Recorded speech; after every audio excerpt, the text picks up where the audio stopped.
నమో సూర్యనారాయణ.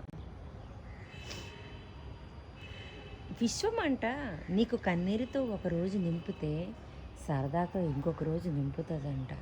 ఇంకొకటి నేను అనుకున్నా, జరిగేవన్నీ మంచికని అనుకోవటం మంచి పని అంటా కదా.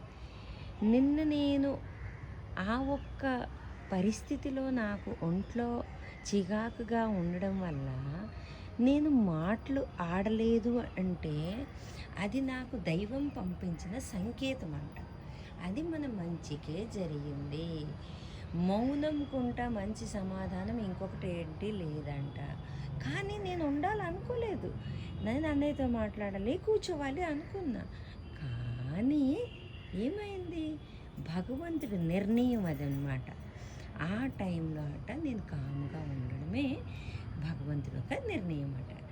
అది అర్థం చేసుకున్నారు కదా.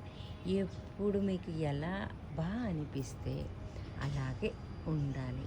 ఒంట్లో బాగాలేదన్నా కూడా అది మన మంచికేనంట. ఎంత బాగుంది కదా. పూసి పొయ్యని మందారం ఇంకా పూర్తిగా ఉదయించిన సూర్యుడు, రెండు ఒకసారి అవుతాయేమో.